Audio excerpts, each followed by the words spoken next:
Әлемдегі ең ауқымды һәм абыройлы Экспо 2007 көрмесін өткізу құқығы елдің есімі анықталды. Мәртебе астанамызға бұйырды. Бұл бәсекеде елордамызбен бірге Бельгияның Леш қаласы бақ сынасқан болады. Халықаралық көрмені өткізуде Қазақстанның елордасы Астана қаласы жеңіске жетті. Әрине, елорданың жеңісі барша қазақ халқының қуанышы. Париж қаласынан жеткен Ақжолтай хабар еліміздің еңсесін бір көтеріп тастады. Экспо 2007 халықаралық көрмесін өткізу еліміз үшін үлкен мәртебе және жоғарғы жауапкершілікті жүктейді. Еліміздің еншісіне тиген бұл мәртебелі іспен қатар жауапты шаруаны атқару міндеті қоса жүктелді десек артық айтпағанымыз болар. Жалпы дүниежүзілік көрме дегеніміз индустрияландыру мен техникалық және технологиялық жетістіктерді жария етуге арналған ашық алаң. Экспоның мағынасын осылай деп түсіндіруге болады. Тарихқа жүгінсек, ең алғашқы дүниежүзілік көрме Лондондағы әйгілі Гайд паркте 1851 жылы өткізілген. Мәселен, 1889 жылы Парижде өткен кезекті көрме Францияның символына айналған Эйфель мұнарасының тұрғызылуына түрткі болды. Қазір көрменің дүниежүзі бойынша 160 тұрақты экспоненті бар. Қазақстан бұл тізімге 1997 жылы енді.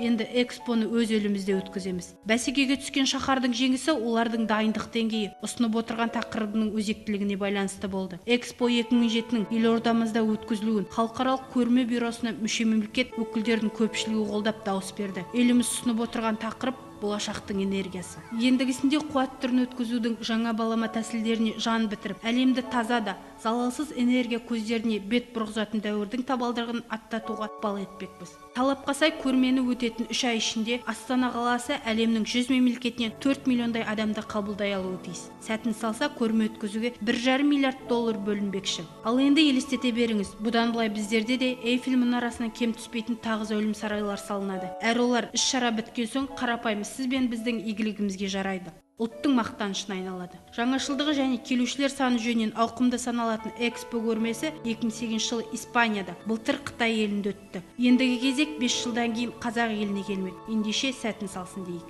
Айкерім Есмағамбет, арнайы жастар ТВ үшін.